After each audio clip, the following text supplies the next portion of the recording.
if I win and you lose, then we both lose. Everyone loses. Right? Very good point. Everyone loses. The Mercedes-Benz Interview Lounge. Everyone has a book in them. Everyone has a book.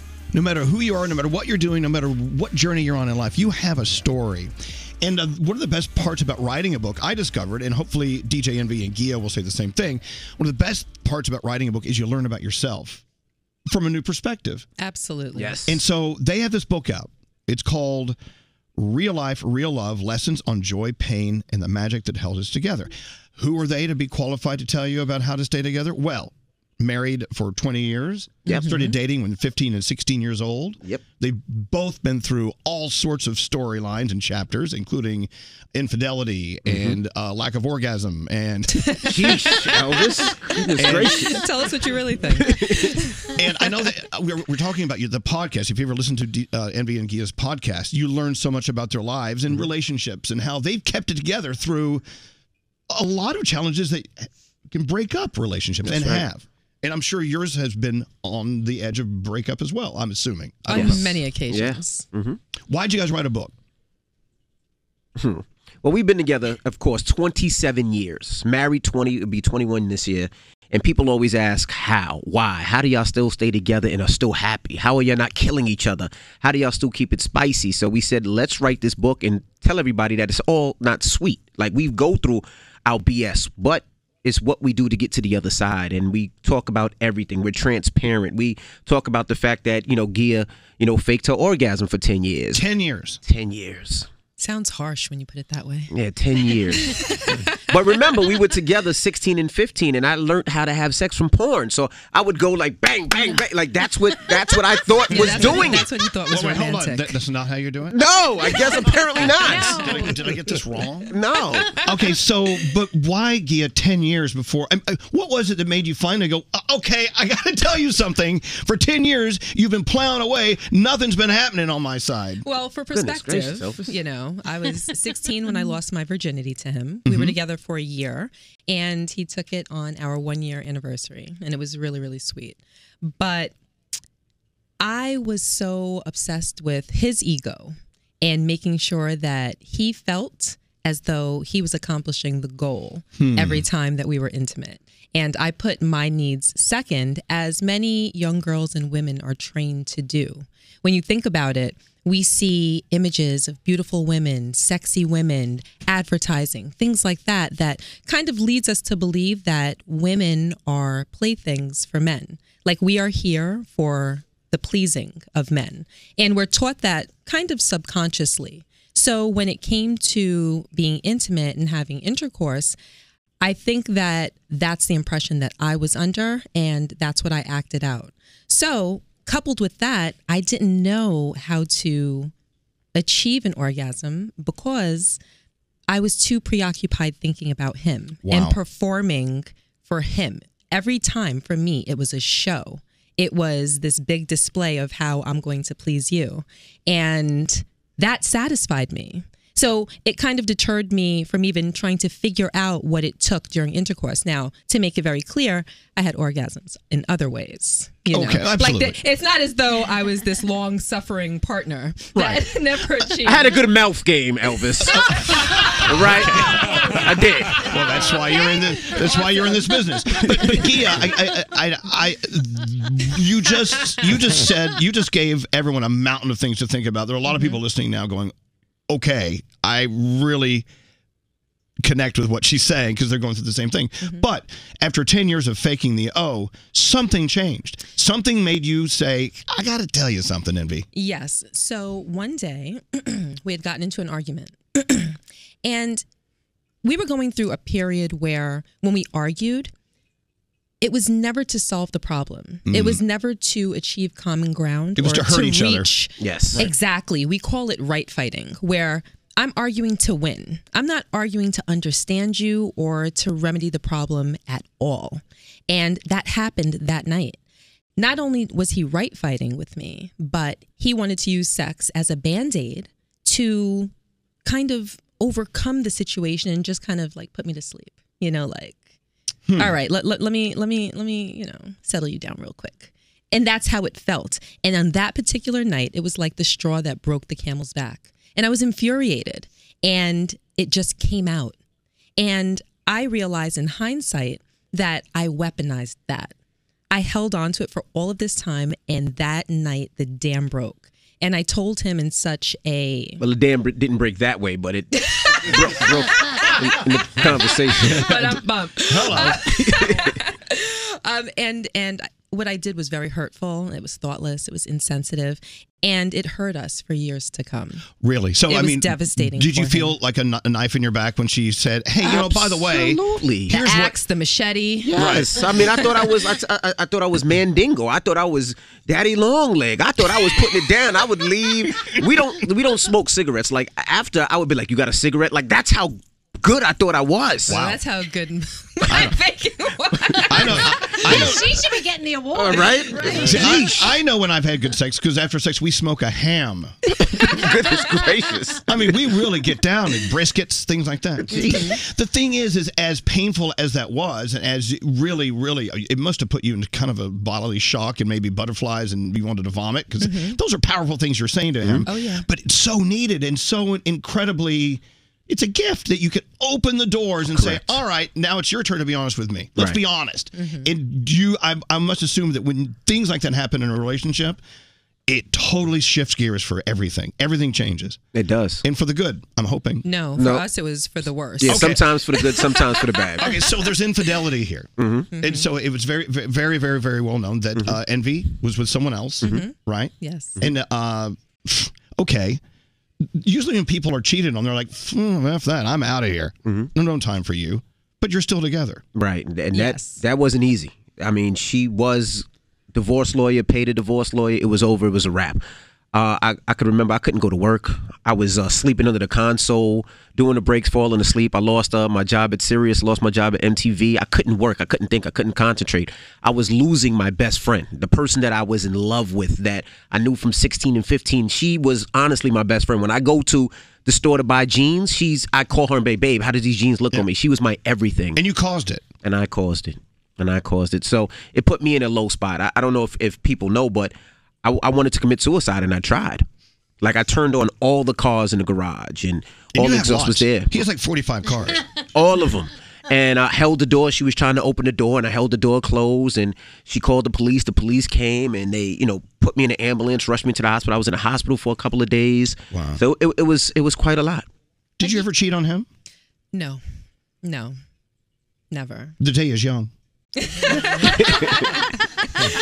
Look, I shouldn't be.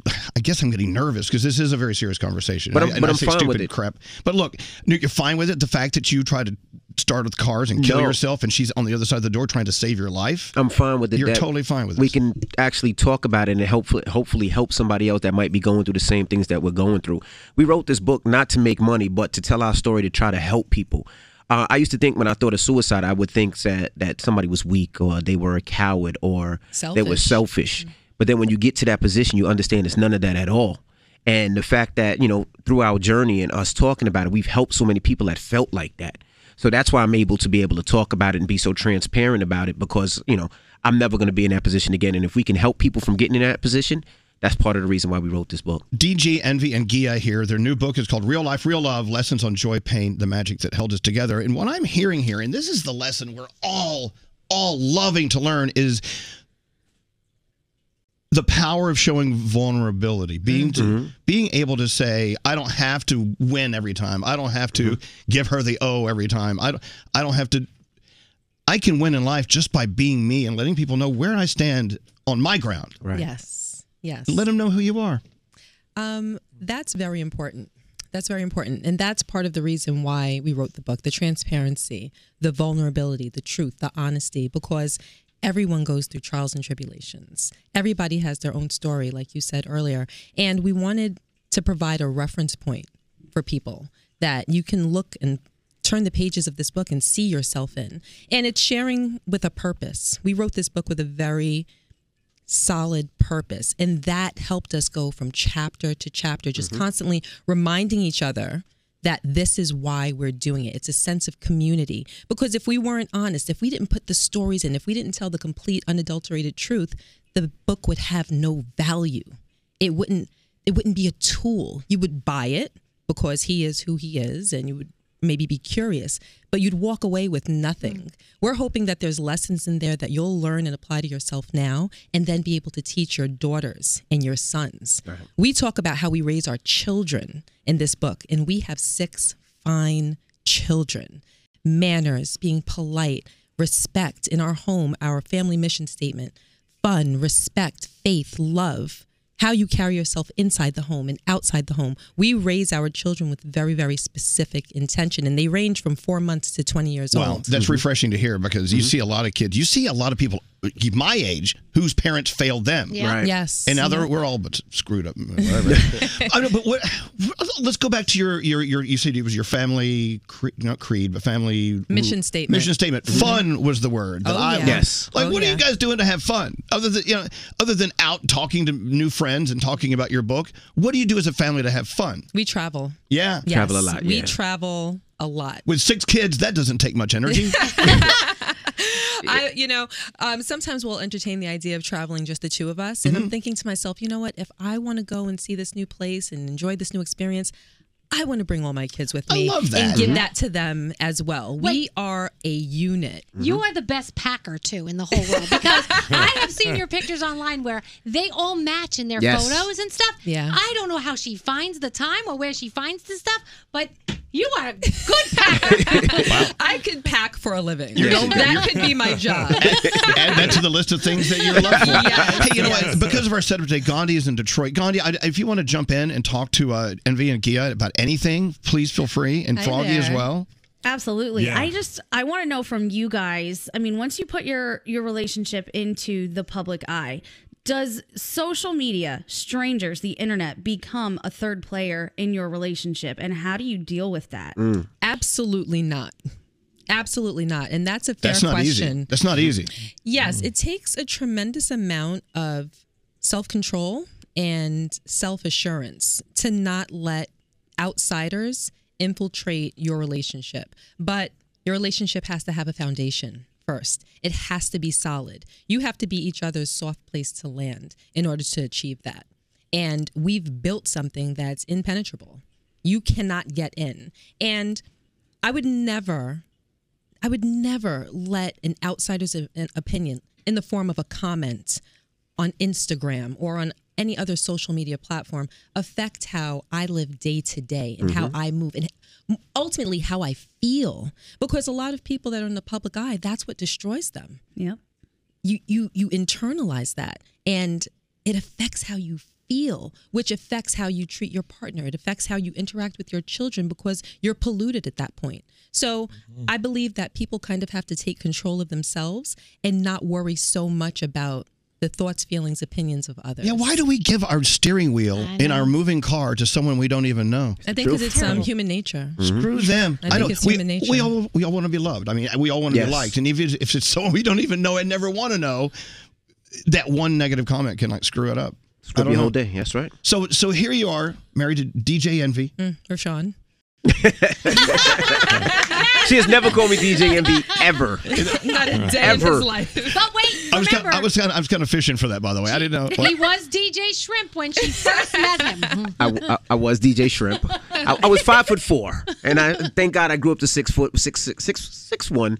But I had acne, had braces. I wasn't the cutest kid out there. An awkward DJ Shrimp. I was a very awkward DJ Shrimp. You know what? You actually had charisma.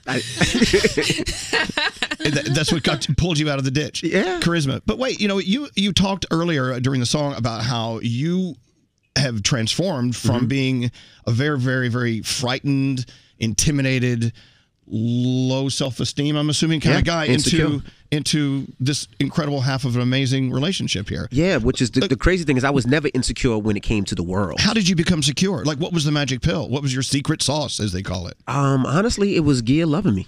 It was Gia patting me on my back, telling me I am worthy. Hold on, you're giving her all the credit here. She was. But She was the credit for that. May I offer just a suggestion? Yes, sir. Give yourself a little credit because you allowed her to do that with you. There you go. You have to allow someone to love you. Otherwise, their love is not respected or noticed. Absolutely. So good for you. Absolutely. Good for both of you. I was, when I was a DJ, when I'm out and about, nobody could tie my shoes. I was that. But in the relationship, I always felt like there was somebody smarter. There was somebody more intelligent. There was somebody, whatever it may be, that had more sauce or whatever it may be. And that used to make me, I didn't want her to go out because I was like, she might meet that person. I didn't want her to go out hang out with her friends because I'm like, she might meet that person. That's why you got really upset when she would dress it up to go out with her girls. Absolutely. Yeah, threw her in the shower and ruined her makeup so she wouldn't go out showing her well-toned stomach to the world. But I was 19 too. I was 19. I was young. Yeah, Froggy. Froggy, by the way, Froggy, the guy on our show who always has to win. There he is. I do. And so that's why your conversation earlier really hit home, and that my wife and I, we fight all the time. And I'm more guilty of it than she is, and always having to be right.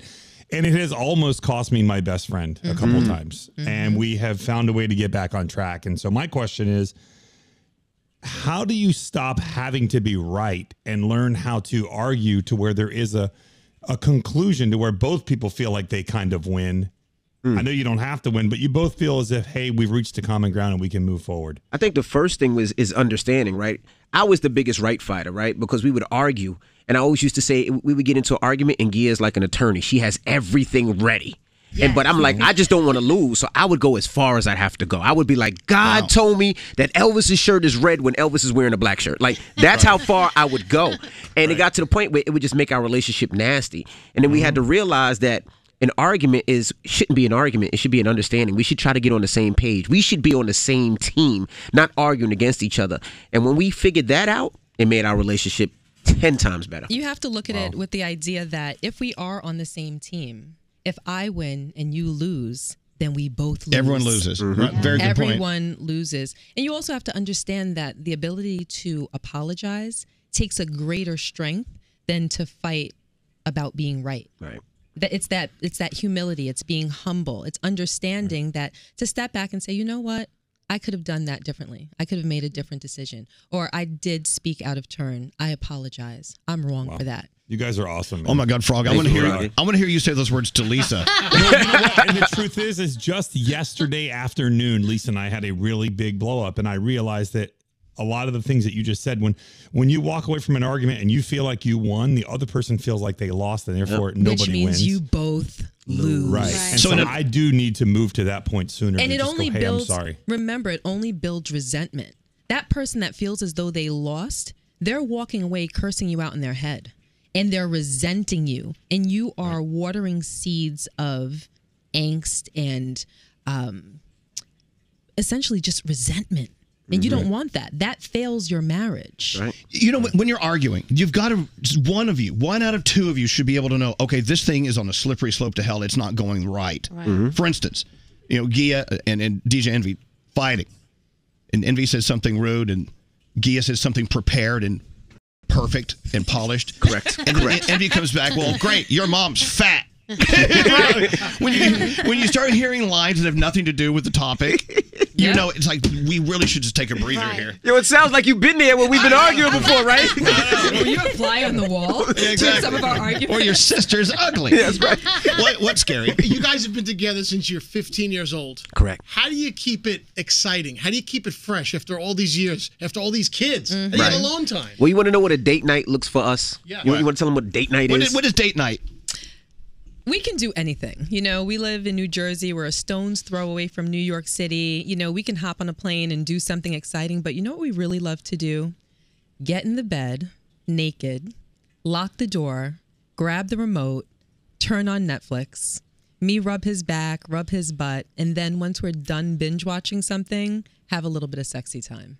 That's it. That's it. And we love that. Order in. Before it would be like, oh, let's go to town. Let's take a helicopter ride around New You don't York have to do City. that anymore. No. Like, You've done it. What? No. Really, I'm tired. Yeah. You're probably twice as tired. I just want to cuddle you and feel your warm body up against mine. Oh my That's it. God, that sounds like a great date. That's You it. know? I may have to come over and join the date. You're invited, Elvis. Why not? And also, you know, to answer your question a little bit more directly, we don't have to be intentional about keeping it fun and spicy and whatnot. And the reason is because we truly and genuinely enjoy each other's company. Like, we choose to spend every optional minute together. If he's not working, if I'm not off with the kids, it's a choice to be together. He doesn't go to like fight night at the guy's house or to the bar or anything like that. All of his free time, he chooses to spend with me, and it's reciprocated. So it's organic. So it feels young and it feels fresh and it feels new every day because we're always rolling around, play fighting, roasting each other. My house is filled with jokes. Our 18-year-old, our 20-year-old, it's always jokes and fun and laughter. And in and of itself, because of that, it's fresh. Right. And you're both very young. But, you know, there is some comfort into knowing, you know what, I'm cool getting old with you. Oh, yeah. You know, absolutely. And you're talking about maturing anyway, going from the towel nights to the, you know, rub my butt nights and stuff like that. There's a line I use in my book I dedicate to my husband, Alex. And it is, no matter where I am on this planet and no matter what I'm doing, I would always rather be with just you. Yep. Absolutely. Because we are gifted with all these great opportunities to meet these crazy people and go to these great, like, fly here, fly there. Yep. I'd always rather just be with him and shut the world off. And I think when you can get to that level, then you've got it made. And I understand you on that 100%. And we must all also be very, very transparent here, no matter how incredibly together your story is and sounds. It's a journey. You're still going to have ups and downs. You're still going to want to like whack his pee-pee. You know? and then after you whack the pee-pee, do a little reach around, scratch the butt. I thank you for spending this time with us. Wait, we have a call, then I'm going to let you go. Lisa, line 20. I don't know how to work this thing. You push his 20 on it. Hello, Lisa. Hey, Lisa. Good morning. Say How good are morning. you? Say good morning to Envy and Gia. Yes, go ahead. Hi, I just wanted to say I heard what you were talking about earlier, just about being a young person and just how I just appreciate how real you were. I mean, it's just so honest. And I think as a young person, I felt 100% the same thing. And I just want to say thank you because it's like when you said it, it kind of hit something in me. And it's just like, oh, my God, I did the same thing. But I just so appreciate your honesty. And it's, I can imagine writing it and what it felt like. But I just want to say thank you because I think it's just like speaking awesome. Oh, thank you so much for saying that.